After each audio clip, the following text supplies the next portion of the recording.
Hello, everyone. Happy Sunday. Hope all of you are having a wonderful afternoon or evening or even morning, even Monday morning. So, thank you, all of you, for joining us today. I see that you are all having all manner of chats already. So, thank you so much for your comments and your questions. Definitely give us a like and consider subscribing because it's easy and we won't hold up your passport if you do. So we really do appreciate all of your support, which is helping us expand our message every day and contextualize the plight of minors inside of Scientology's hotels and commercial buildings. So I really appreciate all of you who are showing up and holding space to advocate for this very important cause of raising awareness. And I would like to ask everyone to please be kind and considerate in our chat, given that the subject matter that we're covering is extremely serious and triggering. And we do have a lot of survivors that watch our channel and our chat, you guys. So let's be very conscious of that, because that really helps to create a space where when we are covering such subjects, we really want to hold that space for all the kids who we are contextualizing in our stories. So shout out to all our wonderful moderators who help us keep a safe space for all of you. And I know a lot of you also have a lot of funny things to say and all of that. And that's also very welcomed. And there will be chats where they're not going to be distracting from our message, and they're going to be all about having fun and all of that. So let's just make sure that we all read the room and hold space, and most importantly, hold accountability, because we really want to make sure that all of these subjects are contextualized and all the right questions get asked. If anybody has a question, please write it down in all caps, because that really helps at the end to go through it. Because once again, this is a mission of exposing the facts. So your questions and pushback are appreciated. So no one's ever going to tell you that you can't have pushback. So if you want to ask a question and push back on something or clarify something, let's have those questions as well. So with all of that said,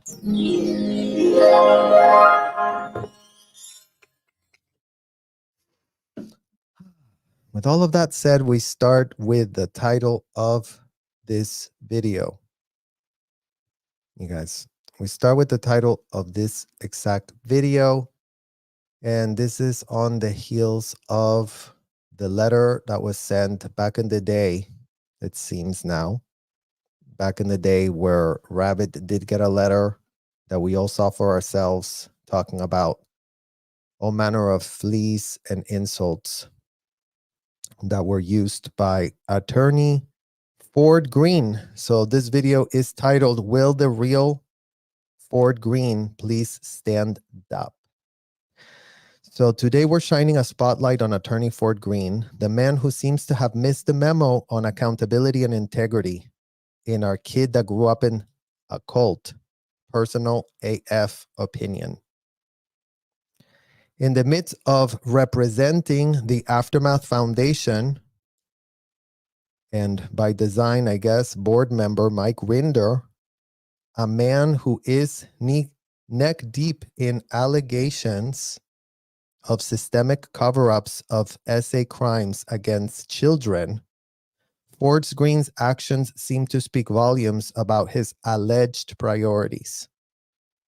Instead of upholding justice, he is busy parroting insults, flea and dogs, quote, type of insults, which is giving Flea Market, in our own personal opinion, and deflecting accountability and quite possibly obstructing justice, or maybe not.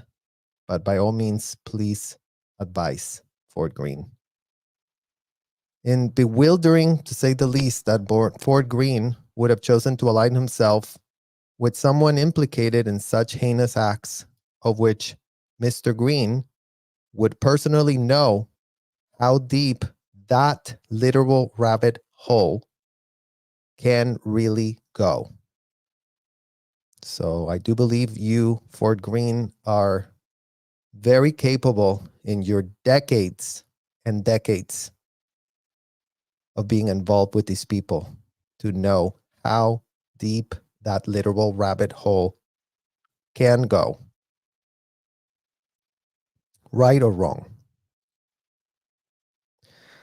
So perhaps you missed the part in law school where they do teach you about ethical responsibility and the duty to uphold the truth, which with a simple GTS that we did check for ourselves is part of the purpose attorneys exist. So I think that's very important to contextualize and highlight and underline here, you guys, because in what world are attorneys not there to uphold the truth? And yes, even someone like Mike Rinder is afforded an advocate for whatever in the hell Mr. Rinder chooses to have an advocate for. But when the advocates get chosen based on very exact type of backgrounds those so-called advocates have that may or may not compromise said advocate in a client-attorney relationship, well, we are allowed to question that.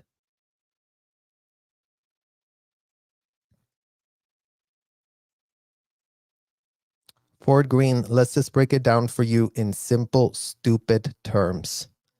The truth corroborates itself.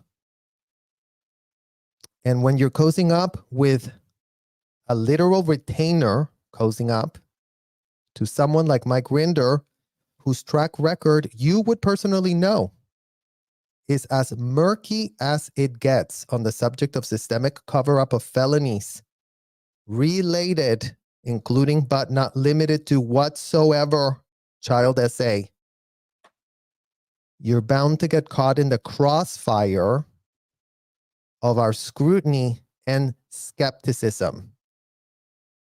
Kids that grew up in Scientology without a shred of education, in part by your now client of choice as of this year, 2024, do have the right to question, do have the right to want to scrutinize what's on the literal public record.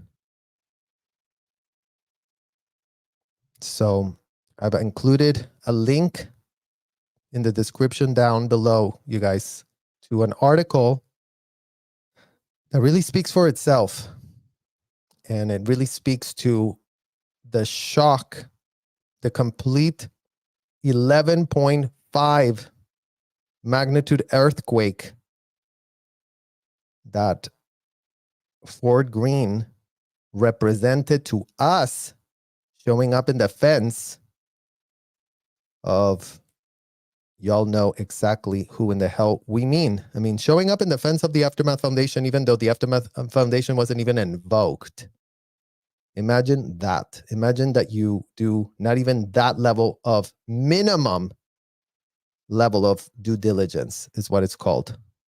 Minimum. Bare minimum. I guess the retainer must have been really great, and it would really be great to understand how all of that really works. Our question to you is, how much of a retainer did the Aftermath board pay you to crisis manage for their board member, despite the fact that he was never even confronted on these questions from his official role as a board member? LOL. So, Mr. Green, do enlighten us. How exactly do you justify your association with a man embroiled in the allegations of, including but not limited to, child SA cover-ups, when you are already on record being paid to represent a victim, which we were able to remind you It's a case, in case that you forgot, you did represent almost 20 years ago. So while you're at it, please explain how any of this makes a shred of sense in a world where justice should prevail over convenient alliances and shady dealings. Did Mike Rinder have anything to do with planning to, including but not limited to, cut your brakes from your car back in the day? Did he have anything to do with that at all? And since now you have your new great client on speed dial, perhaps you can ask him that now. Or don't. It doesn't even matter. TBH. Mike Rinder is known for loving the so-called client-attorney privilege. He loves the cozy that it brings to his heart. It's his literal safe space. So hope you brought him a bottle and a ton of diapers, because God forbid he gets a legal rash. It's time to hold Fort Greene and his questionable adult choices accountable. The truth demands it for the sake of all kids currently exposed to the scourge of what has been allowed to be normalized at an industrial-sized scale inside of Scientology hotels and commercial buildings. Will the real attorney Fort Greene please stand up, or at least please advise, since we do hear that you have a little procedure that could affect you actually standing erect. So that would be so great. Please advise. We would literally love to understand anything at this point. So to get into the weeds of what in the hell we just said, you guys, let's start off by actually invoking Mike Rinder's blog about how something can be done about it. And we're really asking ourselves, what in the hell is being done about it, Mike Rinder? We already are very perfectly aware that something could be done about it. And our question is, why in the hell are you doing nothing about it? Because that's our first question. Why are you doing nothing about it? Or why are you doing all manner of crisis management procedures that you have really perfected over, the past billion years, like it says here in your little book, where you do pitch my escape from a life in the highest ranks of Scientology. So glad that you did escape. Glad that you did have that for yourself on the public record. So here we go, you guys. Here's attorney Fort Greene representing the Aftermath Foundation, and by default, apparently by default, Mike Rinder, who's outsourcing now, his legal quagmires to, the board, because, why not use some of that good money raised by small donors that did give money to the SPTV, which we do know where all of that money comes. That's all of your guys' money that's now being paid to this man to write that disgusting letter he wrote for himself. So let's see why that's even more troubling than meets the eye.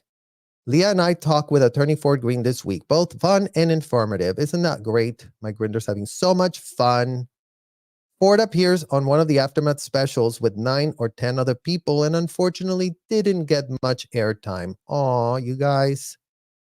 Mike Rinder really wants to make sure that attorney Fort Greene gets a lot of airtime. I will add the link to the podcast when it becomes available. And oops, 404 message, iHeartRadio has already pulled the episode. So sucks to be you guys that if you didn't see that episode, it's no longer there.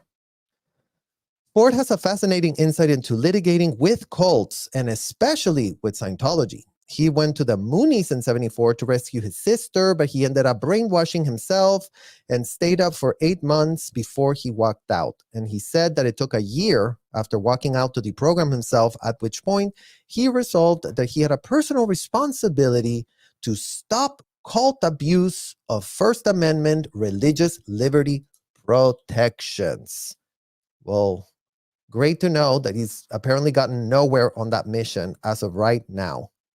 So right now, you've literally walked yourself 100 billion steps backwards, Fort Greene. So really make it make sense. So from 76 to 78, he worked as a Moonie deprogrammer, as memorialized by Josh Freed's books, Moonweb's Journey into the Mind of a Cult, which in turn provided a basis for a feature film, Ticket to Heaven. Oh, there you go, Mike Rinder. Thank you for all the reference to films and movies, because isn't it so great, you guys, that all these people do things to really appear in a movie. Ford entered a law school without a college degree in 1978. Oh, great, you guys. That's the year that I was literally being born. It's not great that Fort Greene was literally getting into law school without a college degree back when I was just getting abducted and ensnared in the scam myself as a literal baby. In 88, he won a seminal case against the Moonies and the Supreme Court, Molko versus Holy Spirit Association, establishing that brainwashing without knowledge and consent was not protected activity under the First Amendment, and imposing liability for fraud and intentional infliction of emotional distress when deceit is used by a religious organization. Wow, Mike Rinder, as if you couldn't even wow us anymore. What type of cognitive dissonance happens in your brain as you type this and with a straight face can just put it there as if you don't know that brainwashing, breaking news, I guess apparently breaking news to you, Mike Rinder, brainwashing without knowledge and consent is not protected activity under the First Amendment, and it does impose liability. Liability for fraud and intentional infliction of emotional distress when deceit is used by a religious organization. So just, really please advise on that yourself, Mike Rinder. In what world do you type this with a straight face to also play dumb? Because that's the whole little trick about you, right? You type stuff that's already on the public record. So you really show, oh, look, you guys, I'm really putting it out there. Yeah, thank you. That's a public record that's available for anyone that gives an F. So thank you. Next. Also in 88, he won a jury trial acquittal of deprogrammers charged with felony kidnapping in Denver, Colorado, based on the use of defense of necessity. That deceit, fraud, and coercion of the Moonies was so bad that it justified breaking of criminal law as a last-ditch effort to stop it. So imagine that he did go and acquit the programmers that had been charged with felony kidnapping. And yes, you guys, it's not a thing to go and save adults. It's not a thing. It's not a thing. It's called kidnapping. An adult can be inside a hotel of their choice. Don't matter what in the hell you want to think about it. Oh, we really do think that you shouldn't be there. So what? So what? That adult loves it there. That adult consented to be there. That adult paid to be there. That adult is loving the installations inside of there. So yes, if we went around in vans grabbing people, oh look, there's a duck over there. Let's grab him and take him to a place to get deprogrammed. That's not a thing. That's not a thing. So ridiculous and dumb and stupid. You make a bad choice as an adult, go get a criminal attorney to advise for you. That's what's available for all of those adults that really want to get some help right about now. You want to get an advocate? You want to get deprogrammed? Go consult with a good criminal attorney. You are going to need one. And that's just advice from kids that grew up in a cult that have no shred of clue about nothing. And we're not lawyers to be giving that advice. But in our opinion, that would be great. In 89, he started litigating against Scientology by accepting representation of Vicky and Richard Azernan. She was a former Inspector General of RTC before Miscavige ousted her. So that's great, Mike Rinder. Miscavige did this, Miscavige did that. Did you have anything to do with the ousting of that woman yourself? Because that would be great to know if you were part of Miscavige's operation in that yourself. Because all you ever do is get off people's others' way. Oh, he did it over there. They did it over there. Everybody's doing it over there. Everybody's doing. And what were you doing? You were just a bystander providing what? Traffic control. Green light, come over here. Oh, no, red light, stay over there. Oh, yellow, yellow. So you, the little traffic controller that you were inside of that disgusting office that you did run for yourself, by all means, let us know what in the hell you were doing in terms of getting Vicky and Richard, who were the supposed inspector generals of art. You guys are so pathetic. It's actually disgusting.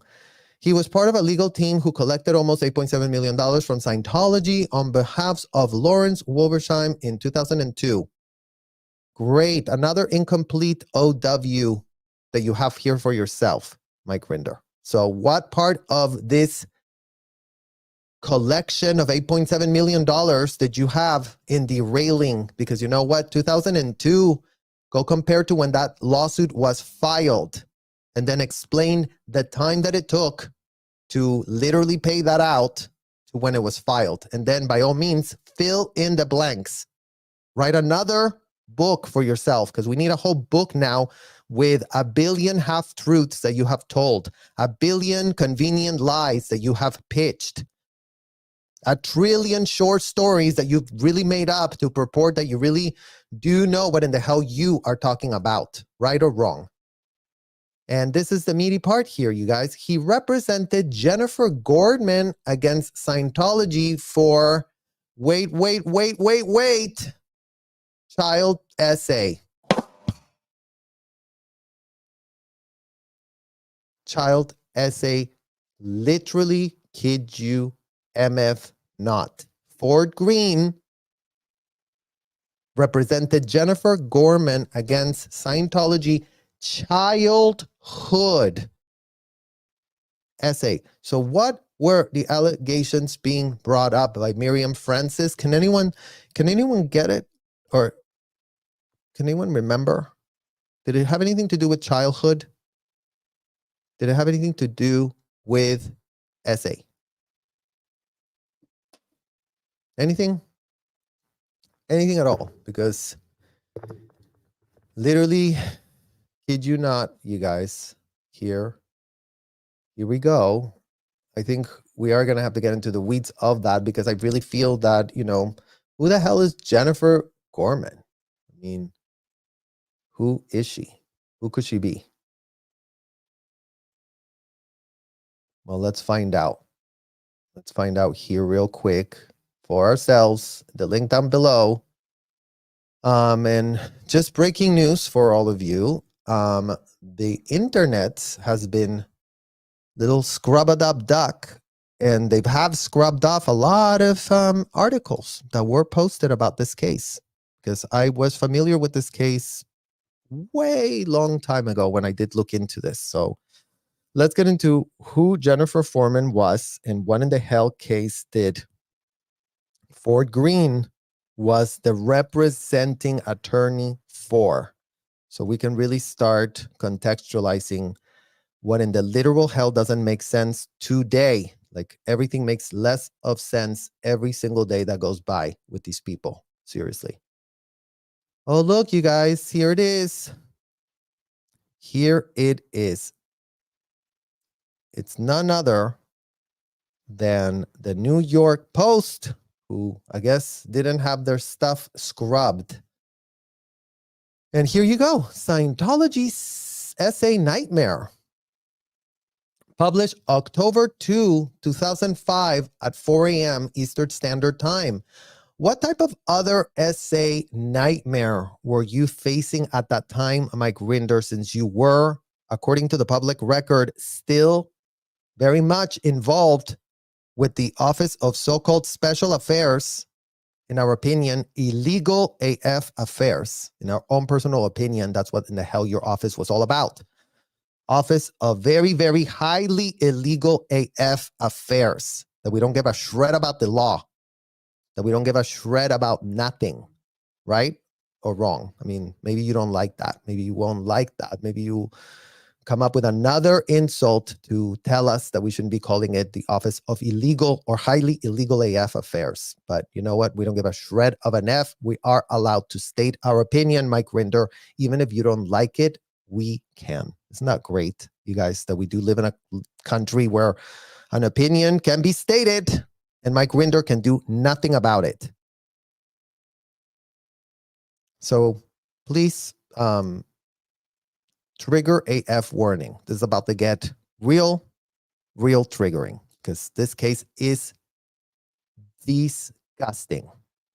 Former Scientology staffer is breaking her silence about being essayed 100 times at ages 16 and 17 by the church supervisor she was ordered to live with, and then receiving threats and intimidating phone calls when she reported the abuse. Isn't that great, you guys, that the truth corroborates itself and that patterns seem to corroborate themselves? Is there another case that did get a conviction, a full-blown criminal conviction, where the same type of shenanigans showed up? Can anyone think of what possible case we could be talking about? Because it starts with an M and ends with a literal N. So just fill in the blanks between those letters and see if you can think of anything. 5 years ago, Gabrielle Williams, then a 27-year-old chief supervisor of Scientology in Mountain View, California, forced then 16-year-old Jennifer Stewart to have intercourse with him on the first evening she moved in, according to her statements in court records. So, I mean, as if that literal 3-line article should not be enough to have you projectile vomiting. 27-year-old supervisor, Scientology, forced 16-year-old Jennifer to have intercourse with him on the first evening she moved in. After Williams was charged with RAPE and SODOMY with a minor, and later convicted of sexual battery and SODOMY, Stewart's family endured death threats, stalkers, and other harassments. Is there a pattern, or is it just us who are seeing a pattern here? This is your client we're talking about, Ford Green. Do you remember her? Do you remember who she is? Because it is quite a, almost 2 decades ago. So maybe you're forgetting all of that. We want the world to know when Tom Cruise calls psychiatry a pseudoscience, it's all part of Scientology's plan to brainwash people, said Stewart's husband, Tom Gorman, referring to the actor's Today Show interview in June. Imagine that Tom Cruise was running some sort of crisis management, get on the media and really tell them about this and that, and psychiatry this and psychiatry that. So that's why this is so old, you guys. So imagine where we are today, 2 decades later, with nothing has changed inside of these hotels. Just FYI. Keep that in mind. Stewart believed that if she went to the police, she would not be able to avoid being sent to a psychiatrist. And according to Scientology, psychiatrist is a source of evil. Members who see the psychs or take psychiatric drugs will be declared suppressive people and cannot achieve spiritual freedom. So again, with the misinformation, again with the scare tactics, again with demonizing literal doctors that do have to go and get licenses to operate in their profession. Unlike anyone in Scientology that completes a 2-week course in a hotel, and all of a sudden they could be talking to Jennifer all about, let's float your needle and let's get you to really, overcome the fact that 100 times plus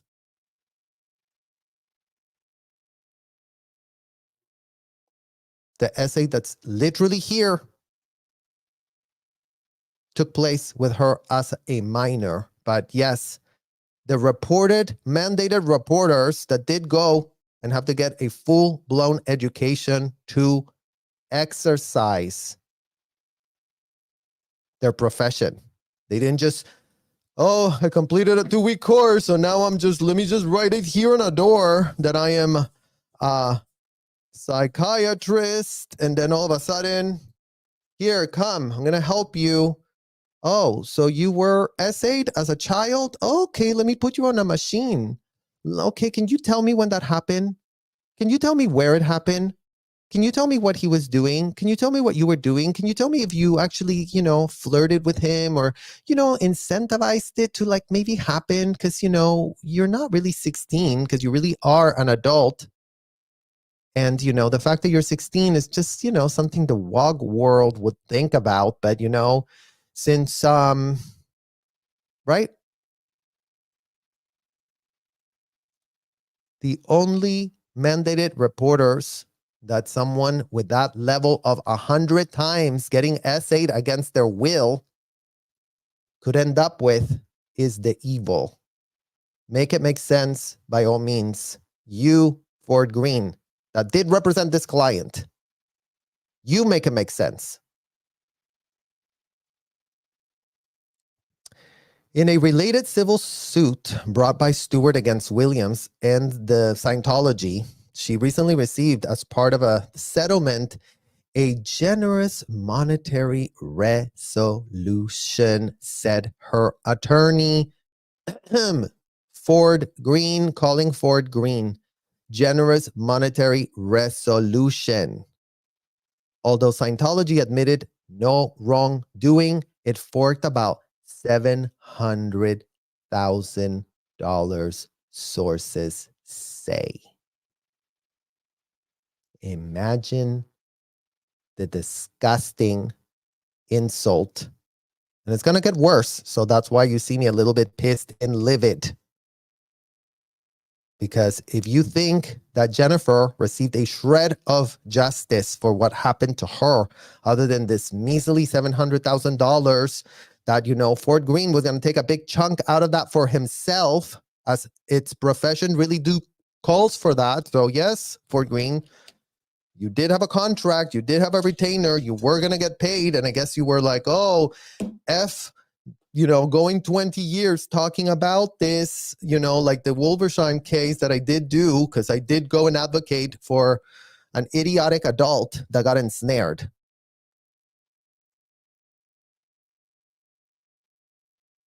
And then what? When the kid that showed up to your office as a 16-year-old being exposed to someone that had access to them 100 times, $700,000 did it. So I'm sure she's enjoying her $350,000 that she probably got out of that little deal.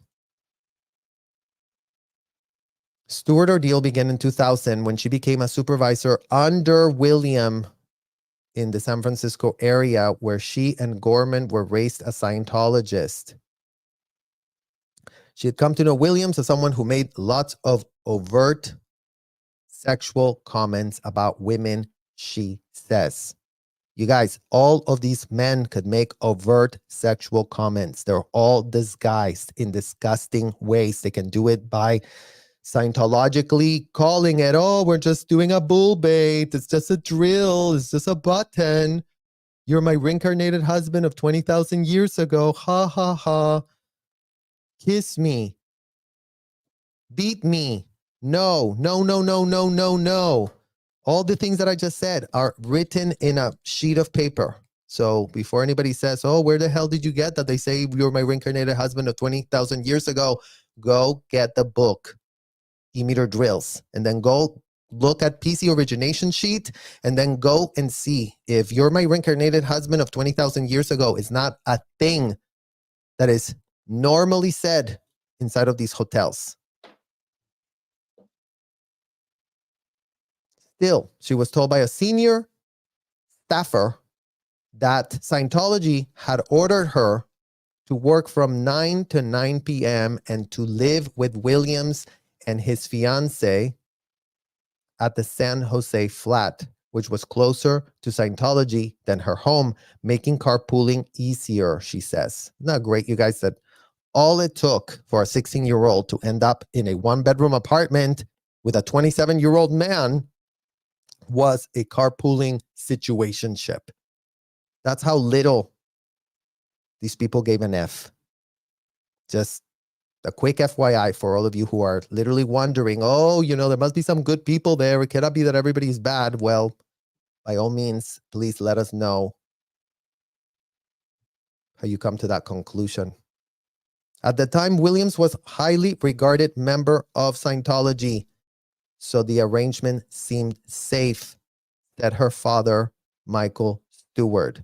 According to court documents, Scientology said it refutes any order by management instructing the victim to stay with Williams. Isn't that great, you guys, that the attorneys of Scientology had to fight with the legal department of the New York Post and just say, you have to say that we refute it, and you know what? Go with that. And okay, so you said this, you said that, I say this. Okay, here, breaking news. Let's go sell some more New York Post BS.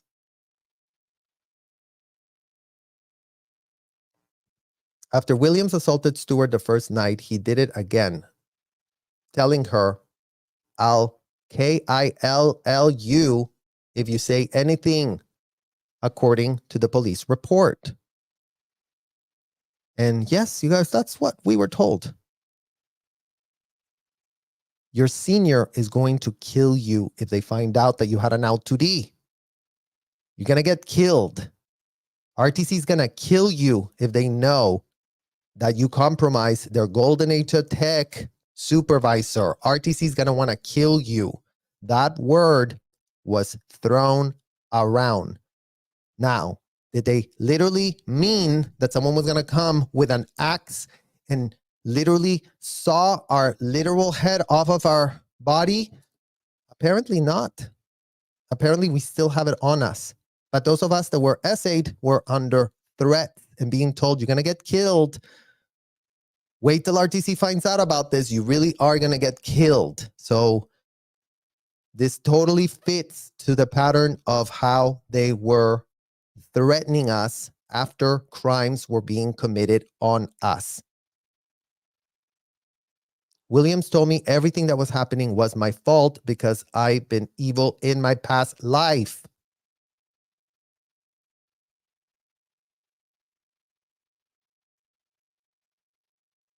That's how they were disassociating us, these disgusting predators, as if that didn't happen to me. Mine was different, though, because I was groomed into relationships that were absolutely unconscionable under the guise that I knew these disgusting predators in another life. That's why we have this great connection. So the truth corroborates itself, doesn't it? Attorney Ford Green. Only after Gorman became suspicious of bruises on Stewart's body in May 2001 did she admit what Williams had been doing, he said. So bruises had to show up. The next day, Gorman and Stewart told Stewart's father. Michael Stewart took his family out of Scientology and hid his daughter. So imagine that happens with her, but the pattern of your parents taking you out and putting you in safety wasn't something that really repeated itself, at least not in the case of the Jane Does. At least not in the case of mine. At least not in the case of Miriam. So I guess it really does suck to be us, right, Attorney Ford Green? Better luck next lifetime for us is what this is giving. A deputy special affairs officer told me not to go to the police, said the elder steward. If we did, we would lose Jennifer to child services. So shout out to whoever in the hell this deputy special affairs officer. That I guess is just not the PD, you guys, that get kneecapped, compromised, and, dishing out all manner of outrageous, reckless advice, in our opinion. In what world are you really telling this man that you should be losing your daughter? That man should have lost his daughter. In what world did he leave his daughter there to rot? And again, credit when credit is due, you guys. Not all Scientology parents become aware of this and at least took their kid to safety. I mean, at least he's got that going for himself, the father of this child. Right, Attorney Green, or wrong?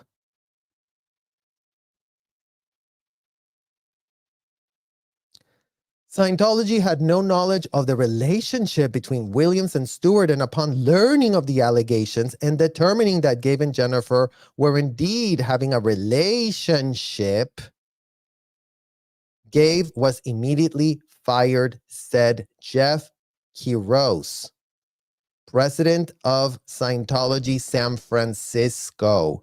Imagine being this disgusting Jeff Quiroz with his little sanitizing, whitewashing language, all about how when it was determined that they had indeed, did you miss the part that the man was 27, Jeff Quiroz, and she was 16? Because that's the part that doesn't make a shred of sense with your stupid ass statement that you are putting here for yourself. Quiroz sent the Post several testimonials from acquaintances and colleagues of Stewart and Garman, which he said would have been entered as evidence if the criminal proceedings had Williams not struck a plea deal that settled the case without a trial. Isn't that great that this disgusting predator was given some sort of very special thing? We're going to get into that. It's going to come out. I mean, this is the New York Post, but we got more receipts to get more into the weeds because this is still very superficial AF is what we would call this type of reporting. Superficial without a shred of critical thinking skills. It's just, okay, so this says here, okay, let's type a statement, okay, send that over, okay, we're going to make money, cash for the New York Post that doesn't give a shred of an F about anything other than making a quick cash and, monetizing Scientology headlines, because that is actually a thing. I know you guys don't think like that, but the media is in the business of monetizing trauma.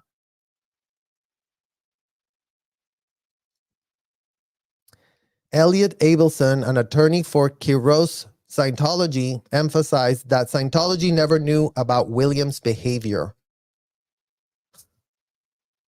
In what world can someone with a straight face, attorney Elliot Abelson, put on the public record with a full-blown straight face that Scientology never knew about Williams' behavior? That is so egregiously false AF. You already contradicting your other BS statement right here from your stupid ass client Quiroz, who did tell us in the stupid ass statement that is right here by him, he said that Scientology had no knowledge of the relationship, and upon learning of the allegations, determining that they were both indeed having a relationship. So in what world did they not know? And in what world did they fully know? And what did they do right after finding out that indeed there was some sort of sick illegal relationship going on.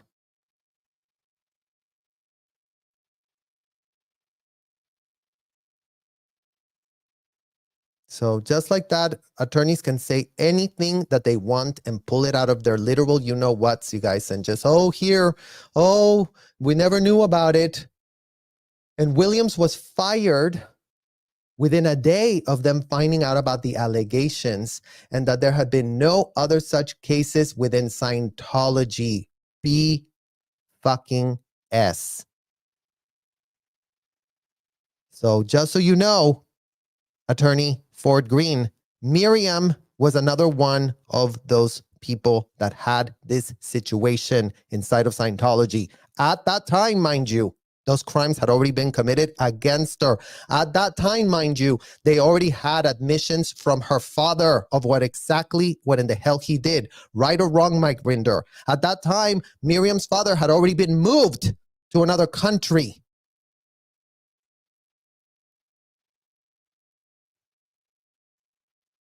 So in what world are there no such other cases within the church when I myself, and we're going to get into that later, how that ties right back to me and my conversations with attorney Ford M.F. Green. Michael Stewart finally went to the cops on his daughter's 18th birthday when the fear of losing her to the state no longer loomed. Well, shout out to you, Michael Stewart, deadbeat dad that you are. Just as we were starting to give you credit for, well, at least you did take her out of the situationship when it did happen. And I guess, whatever type of horrific, reckless, unthinkable, illegal AF campaigns being run by either Mike Rinder himself personally or a bunch of his deranged, degenerate proteges. So by all means, Mike Rinder, put distance between this flap and yourself today. Put that distance. Let's see you try it. Let's see you try it. Put that distance. Put the distance that, I was at the hole, you guys. I was really deep down in a hole. So I couldn't have known anything. Well, then who did know? Because you would have been CC'd. You would have been told on who was dealing with this. Right, Mike Rinder, watchdog, OSA, committee chairman that you were. So there you go. Exhibit A of deadbeat parents that, I really don't want to lose my child to, child services because I've just been a deadbeat out of my mind Scientology parent that did put my own kid in harm's way, being trafficked inside of this commercial building, because yes, breaking news, San Francisco is not a hotel. So this is just a commercial, disgusting building where they do traffic 16-year-olds. Breaking news to y'all.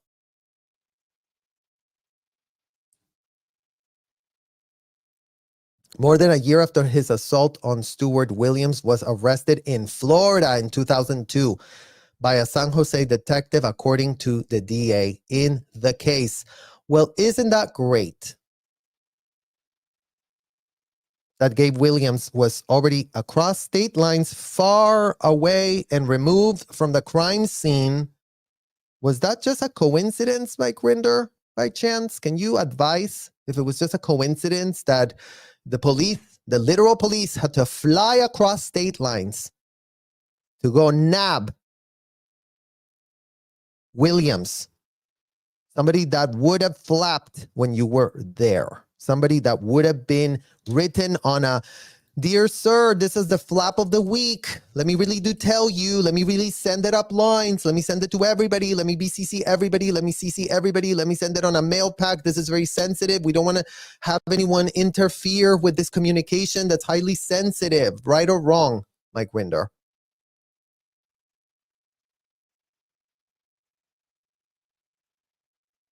While Williams was waiting for his criminal case to be heard, Stewart, who married Gorman in 2002 and now lives with his family in San Francisco, filed a civil lawsuit against him and the church. Brought to you by attorney Ford Green. That's when the threats began, they say. Imagine the patterns that are showing up AF. We're talking 2 decades ago. What happened with the Jane Does? What in the hell are they talking about in court as we speak? As if we're not going to go to hearings this week, you guys, and we'll post out that schedule. But there's a ton of court hearings for Scientology this week. To what? To discuss this level of operations being done. But I guess it's all been alleged and alleged and alleged. Everything's alleged. Nothing, nobody knows. Everybody really does give these people the full-blown benefit of the MF doubt. In what world are disgusting child trafficking proteges of L. Ron Hubbard getting that benefit of the doubt today with a straight face? America, please advise. Please do advise on that fact.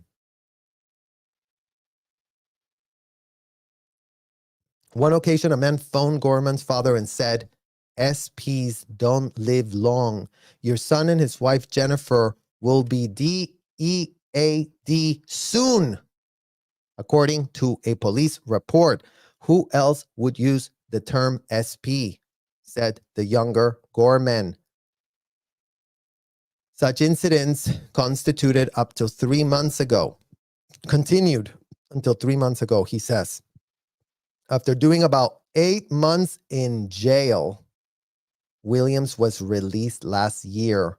He's now on probation and he lives in Clarity Oaks, California with his wife and 2 kids. I paid my debt to society in this matter, and I was not found liable in the civil action, Williams said through his attorney. You paid your debt to society? Imagine the type of straight face. That attorney speaking to his client, he's afforded one. He can say whatever in the hell he wants, but we would push back on the fact that you think you paid and you did 8 months in jail. Literally,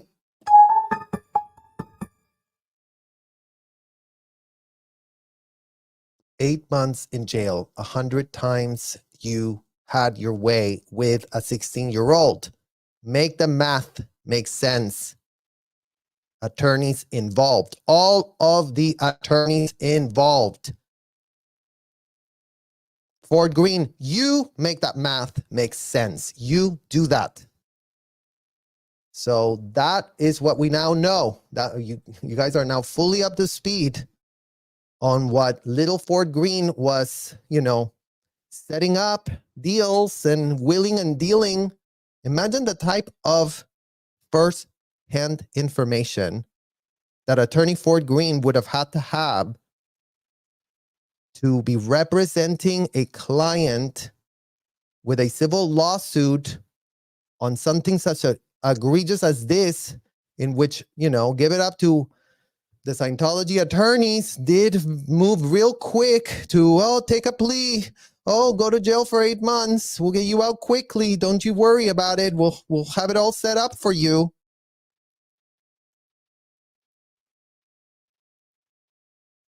That's what we're questioning. Just so you know, Ford Green, just so you don't write another flea letter about how we're not supposed to have a shred of critical thinking skills because, why us kids that grew inside a disgusting, horrific CULT should have those for ourselves. Why? We owe you all, apparently, to remain dumb for the rest of our lives, to remain gullible AF for the rest of our lives, to really take you at your word, right? Just take them at their word. Whatever they say, they're an attorney. They must really know what in the hell they're talking about. Well, I'm starting to change how I feel about attorneys that have been helping themselves more than helping anybody else. Imagine you get paid to help people. You get paid handsomely, rewarded as if you didn't make at least $350,000 on that settlement, Fort Greene. $350,000. And you are more familiar than anyone else on this exact case. Imagine that you're so familiar with the exact details that were available where? On Discovery, on what else? What else could they have been available in Fort Greene? What else? Were they anywhere else available or nowhere else? Because right about now, we would love to understand that. And I was going to pull up another document, you guys, but not been able to do that. So I'll post it somewhere on the community tabs as well. But this is a little email. You can see it. There's a little email that Fort Greene wrote to news group outreligion.scientology. And the subject of this email, Attorney Fort Greene, is Gabriel Scott Williams amends for putting Scientology at risk? ? This email was sent out on Wednesday, October 5th, 2005. And here's what you said. And here's what it says in your own literal words.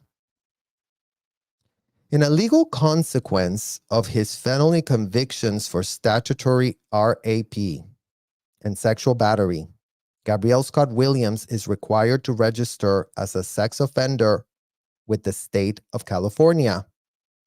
Although the Santa Clara County District Attorney originally charged William with forcible RAPE and other charges of violent behavior sufficiently severe to cause bail to be set at $10 million.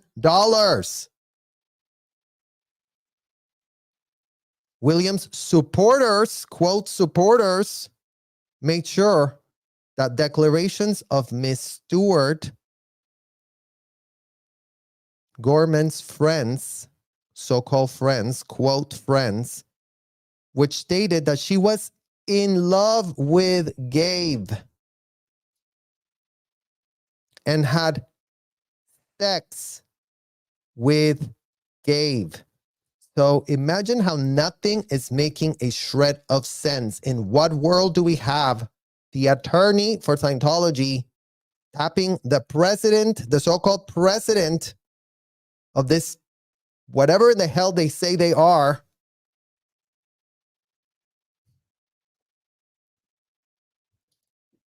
oh, we had no clue. We had no clue about anything. We were so clueless about it. Nobody had a clue. Well, how did the friends all know then? How did the MF friends know all about it? How did the friends get to put affidavits, declarations? Declarations is what in the hell it's called. These are supposed to be, if full lies, perjured all these people that purported that a 16-year-old was really in love with a 27-year-old, a 16-year-old that was told she needed to be living with this disgusting man, was literally, quote, had sex with Gabe. So in what world did they not know? And then in what world did they do know? Attorney Fort Greene literally advised. And this caused the prosecutor to back off both from taking the case to trial and pursuing the RAPE count. So are y'all starting to see how this was all sabotaged? This is a criminal matter. Gabriel is being made to pay $10 million of bail. Who gets $10 million of bail, you guys? Who gets that type of bail? think that's even bigger than what even Danny had to pay, or just about the same. And just imagine this underage girl 100 times. She was living with the predator. Living, same quarters. Doing his time in county jail as a condition of probation for the RAPE count. It's giving very much Jeffrey Epstein sweetheart deal. This little Gabrielle Willie, oh yeah, just 8 months in there and just, say that you did this, but then don't say that you did that. And, your friends did tell us that, she was in love with you.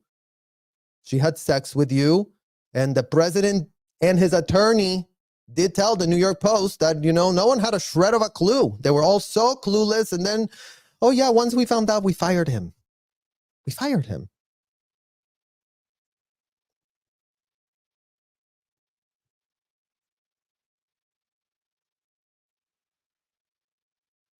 Williams never went to state prison, where he may have to face being Baba's shower toy. He got off easy and is probably back auditing by now. The still attorney Ford Green writing this. With a straight face, you talk about him going and auditing. Do you know what an audit is, Ford Green? Or do you not have a shred of clue? Because if you would have been literally concerned with the fact that this man, who you were representing the client, who told you every last nauseating detail, I'm sure, but oh, he must be auditing again. Cool. Okay, but I did collect my check. A cool $350K, at least, or more, or less, whatever the hell that contingency deal was for Fort Greene. I wonder how long those declarations had been eating a hole in a file in Scientology's Office of Special Affairs Legal, ? Probably since Jeff Quiros warned Jennifer's father not to report Williams' abuse and torture of his daughter to the police. Because as a minor, CPS would get her. And everybody knows it was a hop, skip, and a jump to the psychs from there. And you know what happens when they get a hold of you. WOG systems or processes, by definition, have no justice. So if you know them so well, attorney Ford Green, then what in the literal hell are you doing typing those full straight face? Oh yeah, let me just get it out there for the alt religion Scientology news group.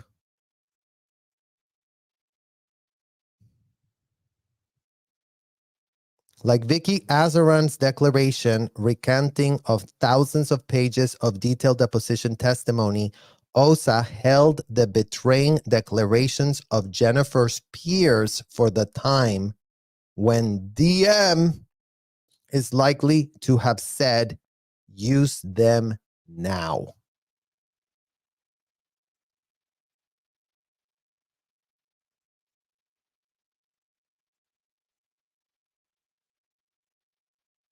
That was one part of what I suspect was a multi-pronged strategy of damage control. Did you have anything with masterminding what your now attorney seems to have thought was a multi-pronged strategy of damage control, Mike Rinder? Were you the mastermind of that multi-pronged approach? Yes or no?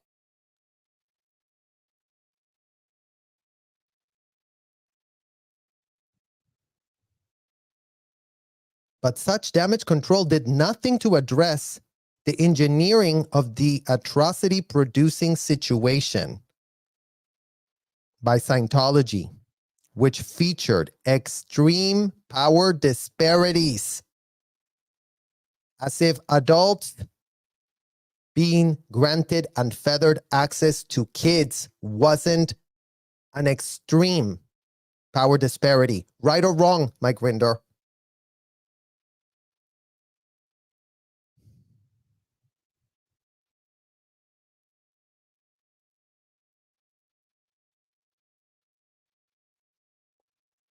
Absence of oversight and total void of accountability. When at 11:30 at night on what Jennifer says was written RTC order calling Robert E. Mangle. In what world is ordering an underage child to be birthing with an adult something to do with trademarks? Because that's what you're telling the judge with a straight face. Oh no, let's really dismiss this lawsuit, Your Honor, because, you know, my client, David Miscavige, and all the RTC reps do nothing but just, you know, babysit trademarks all day long. All day long, right, Robert E. Mangle? That's what all of you do all day long.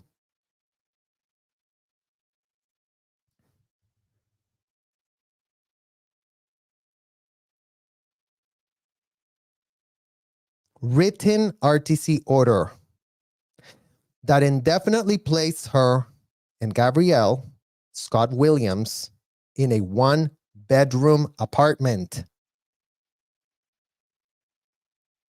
So started 8 months of sadism to which Jennifer was subjected for her own good. So now let's get to the part that I told you guys how this all now rolls back to me personally, how this truth corroborates itself. So yes, this is a literal gift from heaven, because as much as we have pushed back on Robert E. Mangle purporting that, oh, RTC just handles a lot of trademarks, you guys. We're just about trademarks here of a convicted indicted felon. We're really all about protecting them. Guess who else ended up as a minor ordered by RTC in writing? And yes, it sucks to be me because it wasn't 8 months. It was 2 MF years. 2 years of me as a minor that ended up with a full-blown self-admitted pedo that Marty Mark Rathbun had sent to the RPF hole in full coordination with Debbie Cook, in full coordination with Angie Trent, Deputy Inspector General for Technology, Angie MF Trent, who ordered me to go and be living with a self-admitted pedo, not in a one-bedroom apartment, you guys. So mind you, not in a one-bedroom apartment. It was 3 bedrooms. 3 bedrooms with 1 bathroom. But yes, lucky for me, I had the 1 bedroom where only 2 bunk beds were allowed. Because yes, my self-admitted PEDO was a so-called ethics person. So he, you know, had the ability to, oh, let's get our own room over here. Let's just have our own room. Then the living room had like about, I think like 16 bunk beds. And then another room that was more like the master bedroom had like what? Like maybe like 6. So it was like 6 and 2 and 12. And I mean, it went up and down because, you know, the more they flooded people in there, the more they would just stack up more bunk beds and stuff you like a literal disgusting roach. So just like that, I ended up just like Jennifer, but not for 8 months. Mine was 8. It's double hers. And then at 4 months. So 16 months, 24 months. 24 months is what 2 years is inside that disgusting place. So Again, the pattern's showing up AF, right, Mike Rinder, or wrong?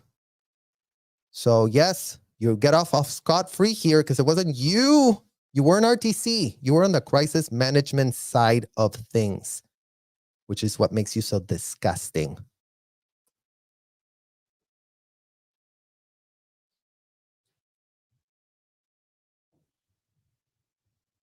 I suspect that Scientology's strategy as to Gabriel Williams, a flag-trained Golden Age of Tech supervisor, that David Miscavige reportedly assigned a Kakan who would make Mountain View go St. Heel size and win the birthday game, was to ensure that the criminal rap stopped with him. Well, we would love to know where in the hell you, Fort Greene, got the idea that a downstat such as Gabriel Williams would be awarded a so-called Kakan. Because a Kakan is this BS term that they made up there, where L. Ron Hubbard did tell his proteges, if somebody really hooks us up, you guys, give him this thing, and then they can literally get away with murder, and we'll always protect them, and they'll have no shred of repercussion. But those were not just awarded willy-nilly. There's only Cheryl Festa that I remember got awarded that, a woman that had trafficked her own children into the Sea Org with Debbie Cook. She got awarded that. And there was a big announcement and everybody knows, and they already say, oh, Kakan here, Cheryl Festa the Kakan. Well, that does not seem like something that could have happened to Gabriel Williams, because Scientology is very pressed to squash those people that put them at risk. They're not going and handing out awards once they get in this much ethics trouble.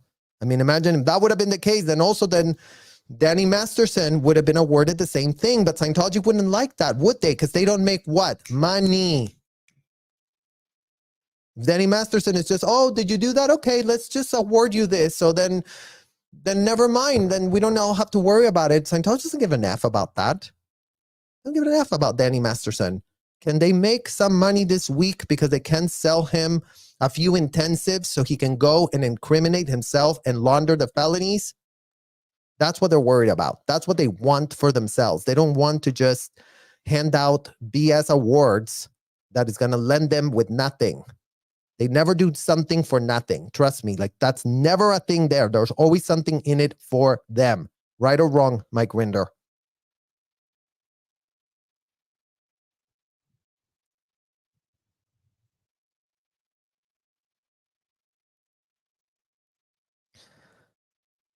Make the Mountain View go St. Hill size and win the birthday game was to ensure that the criminal rap stopped with him. The criminal rap stopped with him, because we do have another statement from a lawyer that said this never happened, even though it happened to literally, including, not limited to me, all the kids that were with me in the RPF, which were several of them, Miriam, and this girl. So imagine that you're so idiotic, stupid, and gullible, Fort Greene, that you just get told that this never happened, and you go, well, yeah, we got to go with that, because, I'm sure that my decades of experience seeing how disgustingly dirty these MFers are raises not a shred of red flag for you. As if you're literally not now representing the people that you were so-called legally pursuing actions against.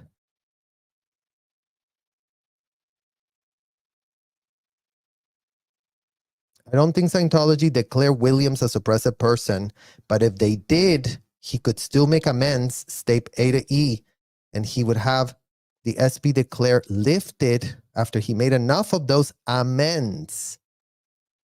Either way, doing what it took to preserve his line of immortality by staying a Scientologist. Oh no, you said immortality. That little play of words from you, Fort Greene. So I guess this is really funny for you, right? Immortality, like You're literally cracking a joke on an email over a child that went through unthinkable 100 times of disgusting abuse under a horrific predator. And you're trying to be interesting and make it about you. How disgusting. Even if with shaky standing, I suspect he pleaded guilty. Well, there you go. There you go. So, in what world are you not familiar with the type of cover-ups? As if you didn't come down hard on Miriam for asking questions of Mike Rinder. As if you didn't do that. Because that is what in the hell we're questioning. And just to come full-blown circle back to you, Mike Rinder, because if you thought we were done with you, we haven't even began. We don't even have the time and barely have the bandwidth to want to cover your disgusting past. But you can't help yourself. You always lie. You always say half-truths, untruths.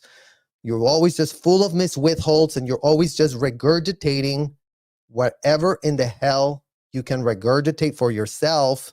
That is pretty much regurgitating the public record and, sanitizing if you can, right?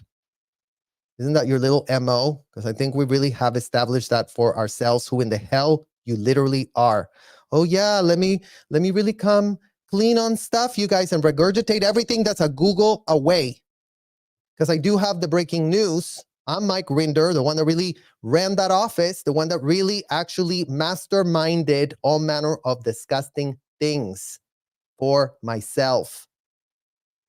And all manner of people that were having great religious experiences at the expense of minors, mind you, Mike Rinder. So let's look into what else can you corroborate in your own public record statements right about now. Let's just all take a look at this. Scientologists that were aware, like Jane Doe 1's mother, who was refusing to testify. You're saying that those Scientologists would be contacted by, let's say, a Vicky Pavaretsky, who's a Scientology lawyer who claims to represent all Scientologists. In this case, in other case, like just she basically took ownership of all Scientologists involved in this, and we're not talking. Oh. Sorry, you guys, I just skipped it out, but you could already see his very, very uncomfortable position right here.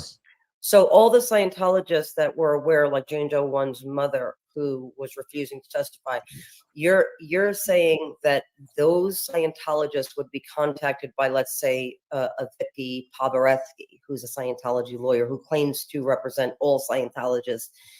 In this case, in other case, like just. Breaking news to you, Leah Remini. You're sitting in front of the man who was masterminding, who was ordering the attorneys. Who paid them, Mike Rinder? Did the attorneys work for you or did you work for them? Make that make sense. Who was ordering Vicky Pavaretsky to do what? Who? Who ordered it? Who was telling the Jane Doe 1 mother to, oh, never mind, don't talk about it. I'm really going to represent your best legal interest. To really turn against your own daughter, to really throw your daughter under a literal bus, because who in the literal hell cares? I'm a Scientologist mother.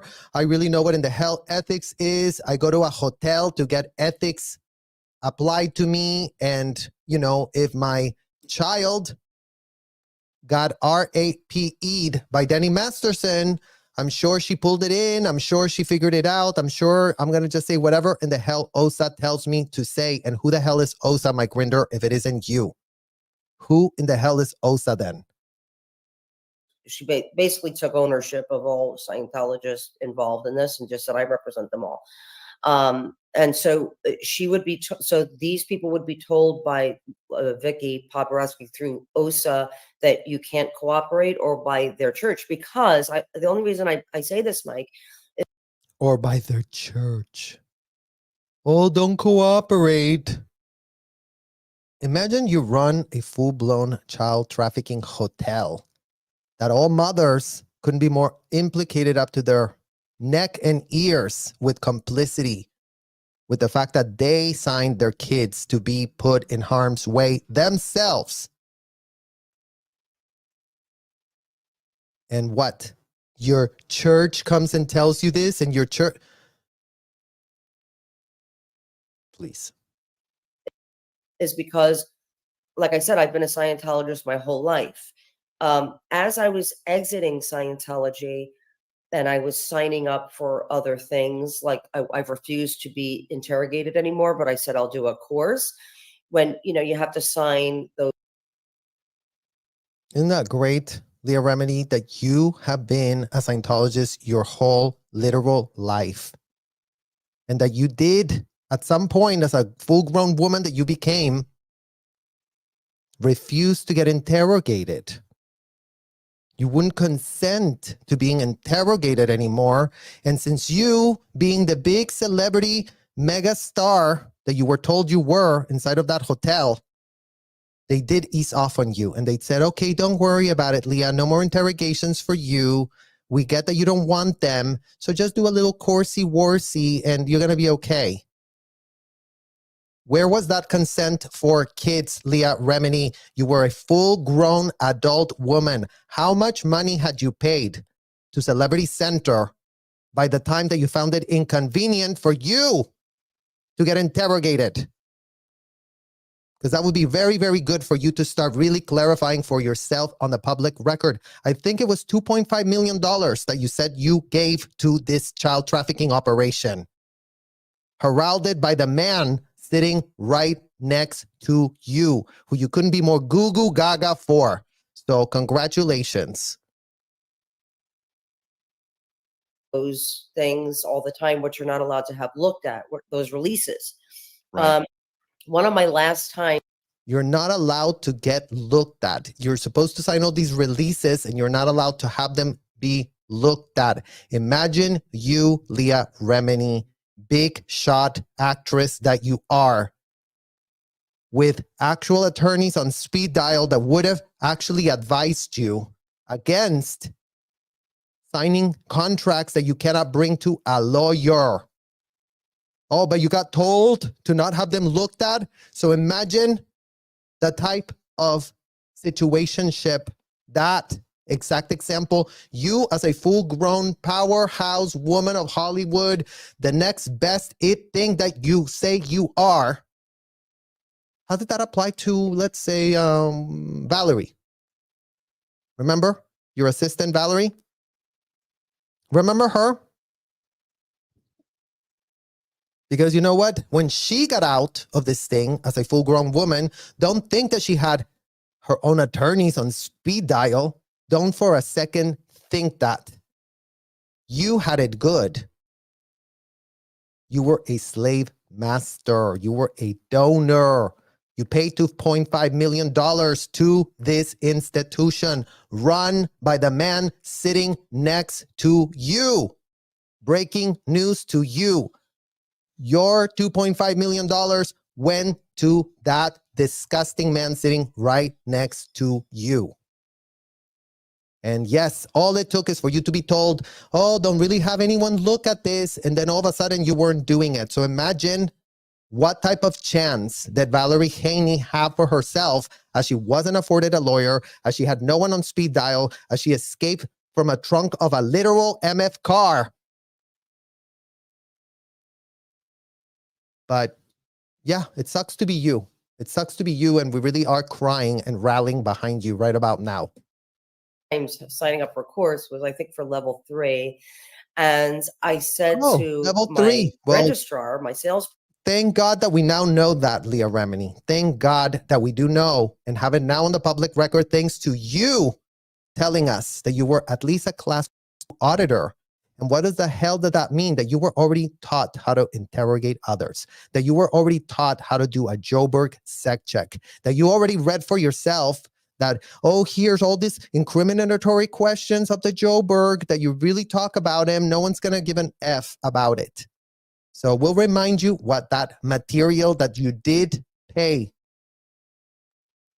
to become groomed, that you did pay to get a certificate, that you did have the lust to get that certificate for yourself as a full-grown woman, that you're nowhere on the public record repudiating anything other than you being inconvenienced for whatever in the hell reason you're saying you are being inconvenienced.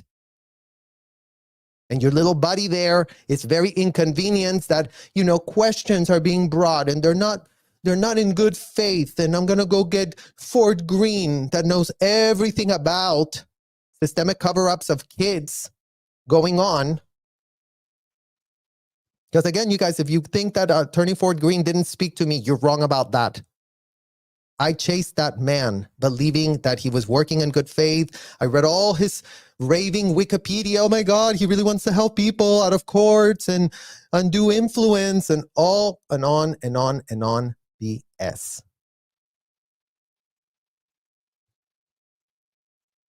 And he's still defending Mike Rinder as of right now, defending the aftermath, defending Mike Rinder, defending whatever in the hell deal they have. Doesn't make a shred of sense. In what world he's general counsel for the aftermath, but then Mike Rinder gets grandfathered in on whatever deal and whatever questions come up because he really wants to use the foundation to what? Fund your legal woes, Mike Rinder? Damn. Must be really nice to be you, to have a $200,000 available to, help yourself whenever you need. Whenever you literally need, whenever you can just, shit all over Miriam because, she's coming after, Fort Greene, really defend us. The aftermath is in real trouble. You are in trouble. Claire Headley is in trouble because everything you have been doing on the public record looks shady AF. And you don't have sycophants that are just going to take you at your word and your goo goo gaga and your posturing and your fake, disgusting stuff. So breaking news to you. I'm sure that's literally breaking news to you, as if your entire life you haven't been goo goo gaga'd by the corporate media and the celebrities and everyone else that you've been able to ensnare in your disgusting, sick games. Person. I said, I'm actually going to have this looked at because I was just screwed by another Scientologist who I wasn't allowed to bring I wasn't allowed to involve my lawyer. I had a non-Scientology lawyer who told me you need to work out a contract. Oh yeah. Your little Papa Smurf smile coming in handy right about now. Because what? Lily is being an complete infantile woman, literally telling on herself, I was told that I couldn't bring this to a lawyer. I was told.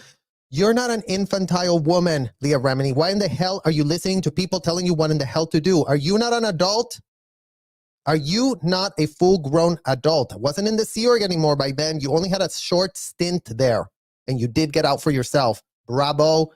Glad you didn't spend the time there working for Debbie Cook. Your mother did take you out, so give her that credit. But then what? Then you went out to be a regular schmegular Scientologist. Then you really wanted to be an actress. Then you really did book a show for yourself. Then you really became a multi-millionaire. Then Celebrity Center really treated you really nicely. And then what? You just became an infantile woman that gets told, don't do this, don't do that, give us money, give us $2.5 million. In what world did you not have a shred of agency as a top tier stable celebrity that Celebrity Center did definitely use to promote their disgusting scheme? Because that's what you need to now start clarifying on the public record. You gave them $2.5 million. What else? What else did you give them? With this Melinda Brownstone, the person who was my assistant at the time, who was a Scientologist. And I called her and I told her, my lawyer wants to maybe talk to your lawyer if you have one and talk about this contract with us because it's very unfair to me. Basically, it says that you could extort any amount of money you want from me at any time. And she said, are you threatening to sue another Scientologist or bring Scientologists to court or like, because that's against our policies, Leah, you know that. And I was like, no, just saying, he's saying that we should just have these contracts looked at before. Against your policies or against the law, Leah Remini? You're not a child. In what world are you taking the advice of your assistant? Your assistant is now telling you how to be an adult. So you outsource being an adult to whoever in the hell wants to be your what? That's what in the hell this is giving right about now. Oh, my assistant told me. Oh, I was told I couldn't put a lawsuit. Oh, I was told. That's all you yap about. I was told that the policy said that we couldn't do this. We're not allowed to do this. We're not allowed to do that. Were you an adult, an American grown woman adult with access to the top tier attorneys? You could have called Jennifer Lopez. Hey, do you have any attorneys that can actually advise on something that actually makes a shred of sense or not? Okay, well, good to know, J-Lo. Goodbye. You act so infantile and naive and gullible, and I don't know what in the hell is going on in your head. But please make it make sense, because nothing makes a shred of sense right about now. Before we sign them.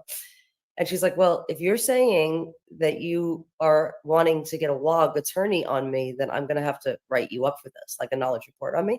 And I was like, no, never mind. And I didn't. I went against my lawyer and she took me for a lot of money. But anyway, the same with Joel Stevens, another Scientologist. So you were taken for a lot of money. Boo-hoo. Let's all cry. Because money is really what you are really suffering from, huh? You just don't have enough of it. People are just coming and grabbing it from you. What about your assistant? Did she get taken for a lot of money, or did she make not a shred of money because no one came to save her when she was 16?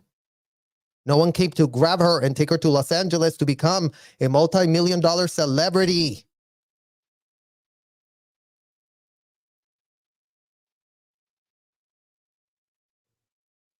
Who I wanted to bring to court because he was extorting money from me. And my church told me, you cannot bring Joel Stevens to court.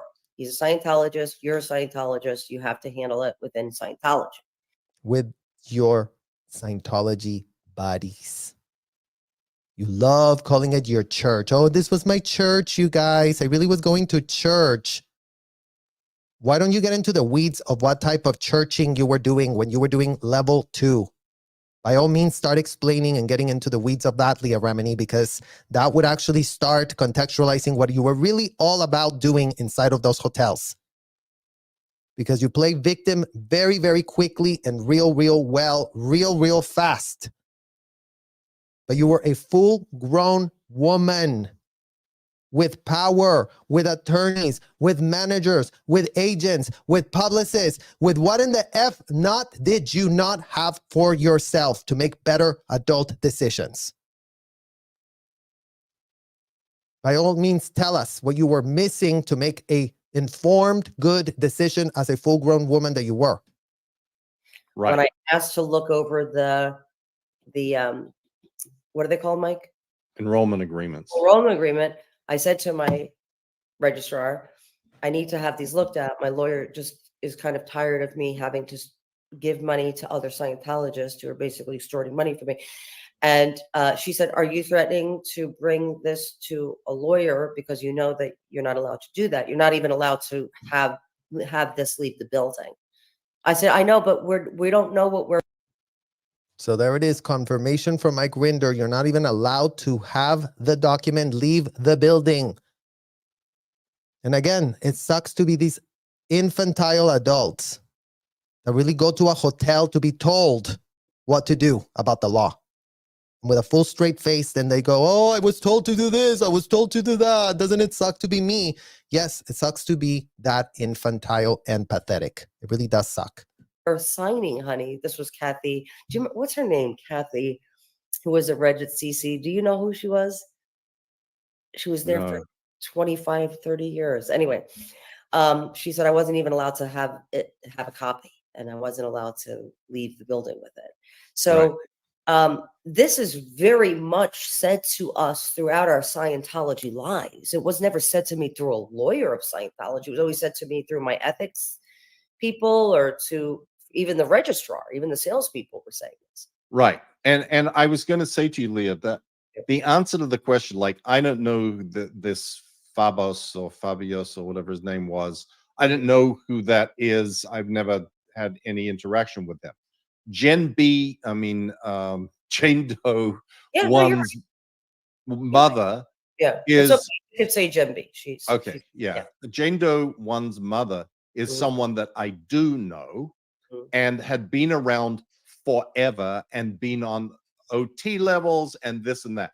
She didn't need to have a lawyer contact her to tell her, don't cooperate with the authorities, or don't testify, don't volunteer, don't do anything, because she already knew.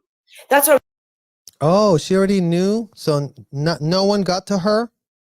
Great, great to know, Mike Rinder. Great to know that nobody had to give her any sort of reminder whatsoever. It wouldn't be in your best interest to be really cooperating or asking questions, or since you did send this report full of information to Chairman of the Board RTC, let's not remind you about anything, because, you know, she's just been around so long that she's just done so many levels that she really just falls in line real quick. Make that make sense today, Mike Rinder. I'm saying. All Scientologists know this to be law. Yeah. Yeah. Absolutely. They all know it to be law. Oh, yeah, absolutely. It just happened one day. We were just standing in a hotel, and then all of a sudden, everyone agreed that the law was not to go get the law. So how does that work, Mike Rinder? Where everybody just, we're all here. We're all being told not to go to the law when lawlessness occurs. And we all know it. We all just got told. And, you know, the lawyers of Scientology, Robert E. Mangold, never came and said, hi, anybody here? Oh, hi, if you're in this hotel, don't go. No. No such briefing, no such muster, no such appearance from any of the lawyers that you would know. Ford Green, Robert E. Mangold, whatever lawyer, Monique Yingling, whatever other ones you do know. You know them all by name. Brian Moxon, blah, blah, blah. They're all manner of tiers, specialties, purposes, as if you're not using lawyers as pawns in your disgusting scheme. But, you know, you do create a lot of distance from, oh, that was happening and nobody knew why, but we all agreed. We all made an agreement that, you know, breaking the law and not going to the law was really in our best interest as infantile degenerates that we all became under the spell of who? Absolutely. Absolutely. And look, Leah, I just want to go back to this document again. And I can't read it, just so you know, Mike. So you're going to have to read. Even with my glasses on, I can't see it. So okay. Oh God, remove, add. Here we go. Okay. It says we read the first one and I read the last one. go ahead. But in between that, there is delivering up the person of a Scientologist without justifiable defense or lawful protest to the demands of civil or criminal law. Like, But what the heck does that mean? that means you can't offer information or the person themselves Mhm. to law enforcement, civil or criminal, unless you've done all the lawful protests that Within you time. can do to ensure that you're not doing that. So what are the lawful protests that you can do when kids have been abused, Mike Rinder? Because once again, we're pushing back on this narrative that disgusting convicted writer of science fiction, L. Ron Hubbard, wrote this for himself as, oh, you know what? I'm going to have a very religious experience here. Let me just type for all my proteges how in this very legalese language being used, Leah Remini has no idea what in the hell you're talking about it. That's why she's asking you to translate it for. So how did it work? What does that even mean? And now we're here questioning what type of protest are you supposed to be doing when you already had it from the self-admitted felon that they did it? You had it recorded, you had it transcribed, you had it fully 100% data mined. And then you also had the corroborating information from the victim, who you were calling a perpetrator as well. They both violated the auto D. They both committed a crime inside of this hotel. Children are not allowed to say that they didn't participate in it, because what? You rent a hotel that specialized in making children actual fair game. Stupid, idiotic adults that really want to go all in on your little adult game, that love getting off on being degraded, that love getting off on being abused, that they get off on it, that they love it, that they can't wait to be someone's slave, that they can't wait for them to outsource their adult choices to degenerates that do work inside a hotel.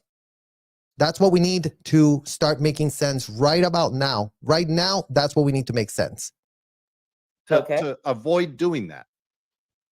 Public statements against Scientology or Scientologists, but not to committees of evidence duly convened.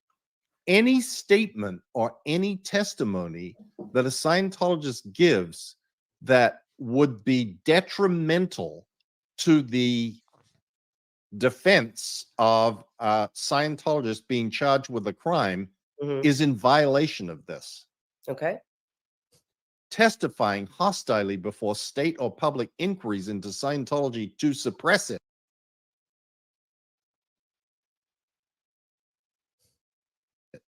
Well, Scientology would say a trial of a prominent celebrity Scientologist for sexual assault is, and if you testified honestly to what you knew, you would be testifying hostilely, right, in order to suppress Scientology, because you would be testifying truthfully, Mike Rinder. Don't be an idiot. Don't be a full-blown idiot there, saying that, oh, if you testify with the right information, you're suppressing Scientologists, and God forbid, that is a very infringing religious situation, and oh my God, we really need to get everyone involved to really go protect what?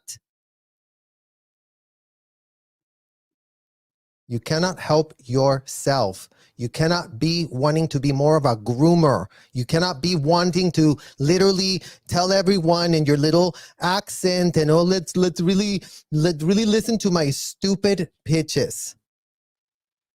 Because that's what you're literally giving. You're literally sharing stupidity, idiocy, indefensible idiocy, indefensible infantilism. You do live in a country that has laws, you guys, but let me type it up, and the laws don't apply, because if you actually apply the law, then you're actually breaking the law inside of the hotel. So by all means, that's what you and Fort Greene can start advising on right quick. Type that little message right now.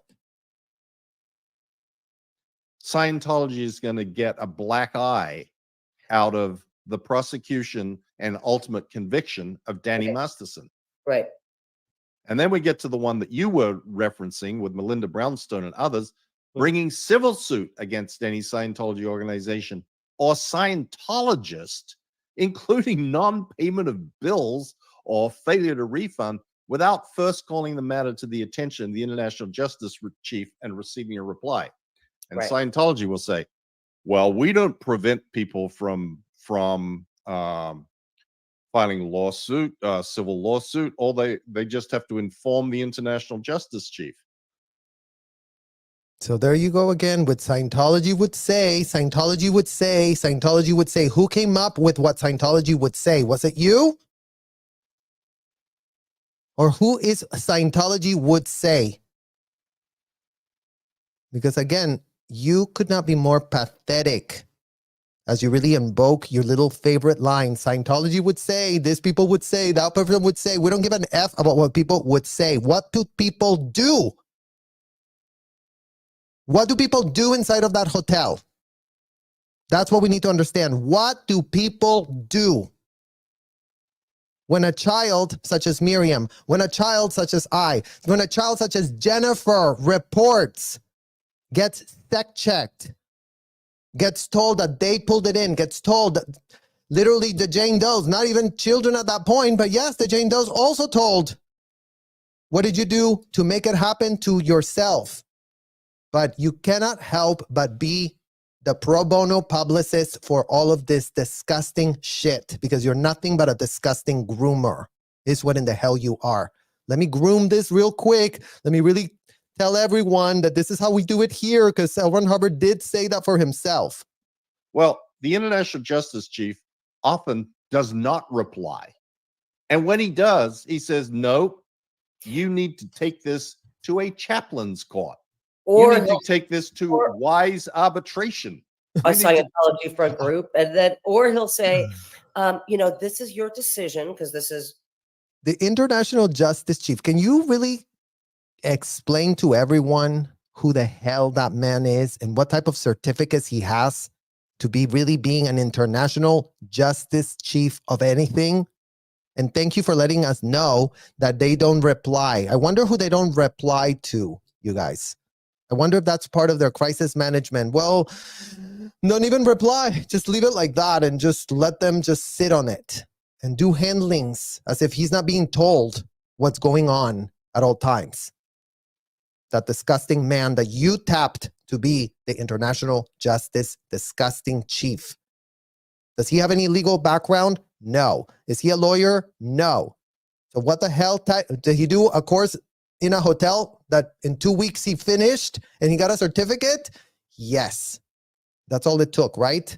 So a bunch of infantile degenerates that complete a 2-week course all of a sudden are know-it-alls of everything. I'm going to really apply the justice of the entire world here because I completed the ethics course, how to be an ethics person inside of these hotels. cleverly worded, right? This is, of course, your ultimate decision, but I need to refer you to suppressive acts. This is a Scientology policy that lays Isn't it so funny? Isn't it just so funny? out the laws, suppressive acts, meaning acts that are illegal to Scientology. And then they sign it, which Acts aren't illegal to Scientology. Scientology doesn't exist, Leah Remini. Scientology doesn't exist. Scientology is a euphemism. Scientology is Mike Rinder. Scientology is David Miscavige. Scientology is Shelley. Scientology is every last executive on a contract that apparently has no... We're just a contract here. This is the Shell Corporation. Here's these ones. Here's those ones. We all exist, but we don't exist. You all did sign a contract, but you are not under any contract, and you're just a volunteer, and give us your passport, and sorry to pop your little bubble. Scientology doesn't exist. There's only people. Scientology is a concept. Scientology is a word. Scientology is a euphemism to groom you to think. And apparently it worked very well. We're seeing the effects of the grooming literally here. by the way, I thought was so crazy, Mike, when I looked at the 5,600 pieces of documents between OSA going back and forth on how to destroy people, you know, the most horrific things, and then you guys have the balls to write ML, much love. Like, where did you learn that? Like, why did you guys write much love? Where did you get that from? Yeah, where did you get that, Mike Rinder? Since that really tickles your whatever in the hell gets tickled. Go commit a bunch of criminal activity, act recklessly lawless, and ha ha ha, much love. It was so insane to me. Hubbard. That right, Hubbard. much love. Oh, Hubbard. Yes. Hubbard had a little sort of hierarchy of much love, best, R. Mike, shut up. Are you serious? You could put that there. I'm not going to eat on camera, but thank you. Oh, Mike, you should see what just came from me. Oh, I heard what you. I can't even take it. It's disgusting. I'm literally just going to react to here, you guys, because enough is enough. We have no thread of interest in seeing what just came to you, Leah Remini. As you continue to show everyone your full entitlement, as you continue sitting there next to that man who you're goo goo gaga for whatever in the hell reason you have that goo goo gaga for him. We don't care, but we will highlight it because yet again, right here from Mike Rinder, from Leah, from all these people, yes, you're not allowed to get a lawyer. Yes, you're not allowed to this. Yes, you're not allowed to that. Well, breaking news to y'all. Stop being infantile, pathetic clowns. Go get real lawyers. Go be adults. Stop forcing your kids to get essayed inside hotel rooms by randoms and then all work in a conspiracy to cover it up. And you, Attorney Ford Green, make it make sense. It's now you who can actually really make this make sense. Since you're all about, oh, I really know about cults. I'm an expert in cults, an expert in... Please do write something that makes sense. Because you're acting like you have no idea who Mike Rinder is. Imagine that you're Ford Green, that you spent all these decades supposedly really doing the heavy lifting that nobody wanted to do. I'm the best one. I'm really the one that defeated them all the time. Well, why in the hell are you now sleeping with the enemy? What type of plausible deniability do you have to be like, yeah, a lot of attorneys can work with very shady characters, you guys, because, you know, before that, they didn't really know. And, you know, now with attorney-client privilege, they can discuss all manner of stuff. So in what world did you go and tap the one attorney out there that Miriam maybe could have used to back up the real actual situations that she's been running into? But no, now they defend you, Mike Rinder, in the aftermath. So good luck, all kids that were abused inside of those disgusting hotels, because breaking news, the only attorney that did the most shoddy job, that got the most ridiculous outcome for a underage girl that got abused over 100 times,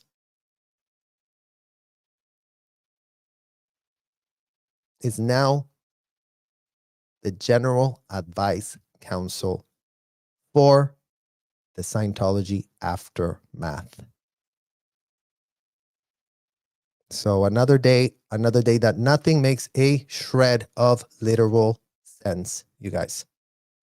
Because that's all we have on the public record. That's all we have to be. Why in the hell is this man speaking on behalf of Mike Rinder now? What is he getting paid to do so? And how much of that money is the money that y'all paid to help people escaping Scientology? Supposedly, right, Claire Headley? Isn't that what you do? Really help?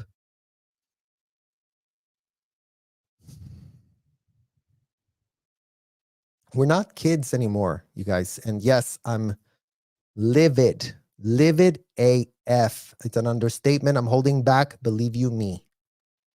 I'm holding back.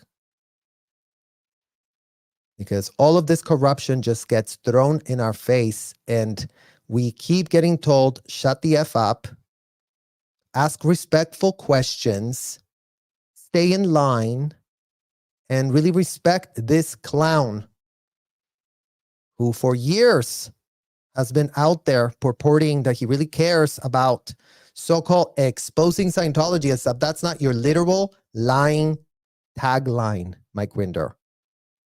Exposing Scientology, regurgitating Scientology back to anyone who asks you a question, just to offer nothing in return. Just to be like, oh yeah, Osa used to do that a lot of times. Oh yeah, David Miscavige was really doing that. Oh yes, lawyers were told to do that and say that. What did you do with your own two hands? That's all we literally care about. Whether you grab the child, whether you move the child across state lines, whether you move the child to another country, whether you typed all the programs you were literally masterminding in your head, all pro bono, because you didn't give an F because you loved it in there. How many decades can we prove our point with? Because that's about all we're going to now take for you. Whatever comes out of your mouth cannot just be more than a pathetic quack, quack, quack. Or your little favorite blah, blah, blah, blah, blah, blah. That's all you are, a blah, blah. You always say nothing because you always know how to hide what you want to hide. Well, you're out of luck because we don't give an F what you want to hide. We give an F that all of these patterns are repeated as of we speak today with whoever in the hell is ending up getting essayed inside of the hotels that you, Marty Rathbun, and David Miscavige propped up, thanks to the IRS. Thanks to them. So thank you, IRS. Thank you for really helping.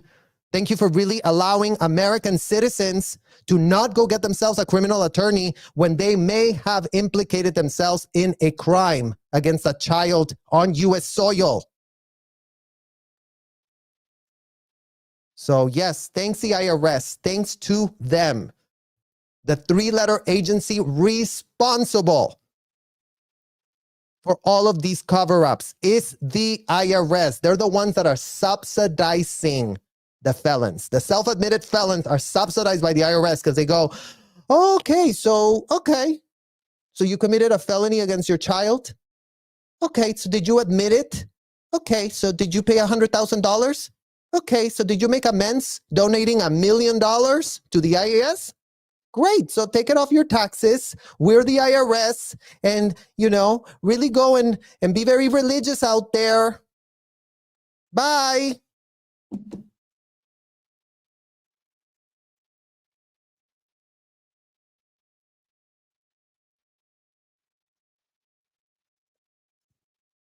Unstable datum. Good name. FG letter to Ravid was awful, but can I say from a personal experience that a long shot case against evil multi-billion-dollar corp is a real sacrifice? Always go with the best possible lawyer without considering past good deeds. But guys like JB could have had normal lives. JB, who's JB? Who's JB? You guys, who's JB?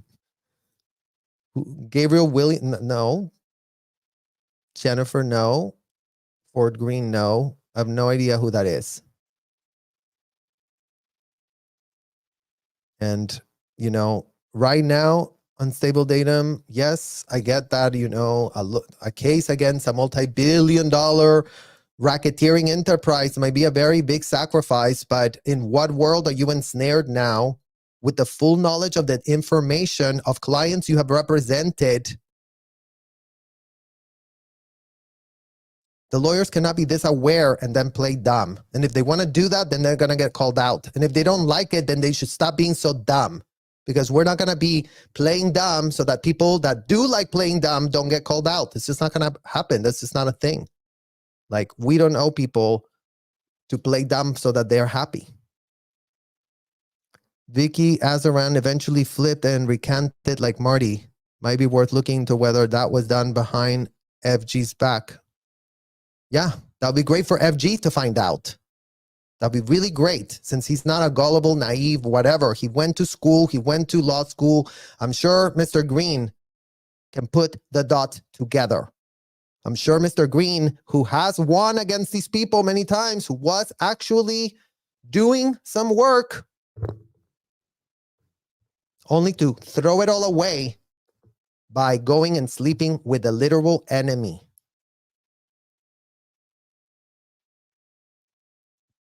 Thank you, Em. Thank you for listening. I really appreciate it. Corn Freak 8874. Clearly, MR has no idea who he's dealing with. This community stands with you. Thank you, Corn. Yeah, clearly he's counted on all of us to just be disposed of and be, dead agented. I mean, the whole campaign has been a dead agenting campaign. run by this disgusting man who had a whole bunch of support, who's had all the red carpet interviews available from all the top tier news network, including the Tampa Bay Times, who helped launder his image, who rehabilitated him, who pitched him as, oh yeah, look at this is what it looks like to leave a cult and really come clean, you guys. Really talk about how, David Miscavige really did beat you, and let's really sell more stories about David Miscavige because we just cannot get enough of those at the Tampa Bay Times. So imagine Mike Rinder, the publicist, PR master of spin that he is, the one that did all of L. Ron Hubbard's PR pro MF Bono. Imagine you are that pathetic. You're not stupid, but you're pathetic. You're like, what can I spend the rest of my life doing pro bono? Oh yeah, there's an indicted convicted felon that really needs my help. Let me go and spin. Spin, spin, spin, la, la, la, la, la. It's the year 2024. There's plenty of information on the public literal record. So if shit is not making sense, then let's find out why it's not making sense. And right about now, we have no understanding of why in the hell Ford Green accepted to be the general counsel of this so-called Aftermath Foundation, so-called Let's Really Help People Foundation, that's giving Scientology with a different name. Let's not call it Scientology. Let's call it the Aftermath.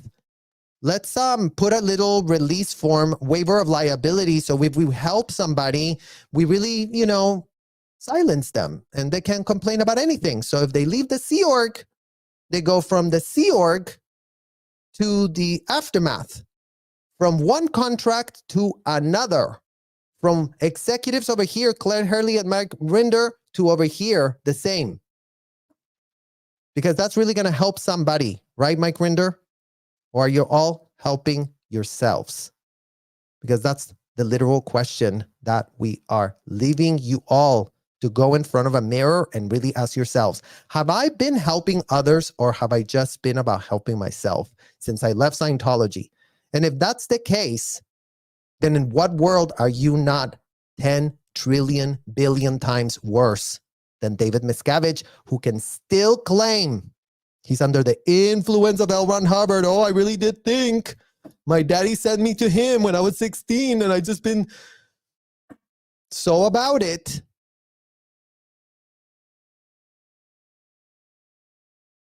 Right or wrong? Thank you guys so much for watching, and we will continue to cover a lot more on this subject because this is literally just the tip of the literal iceberg.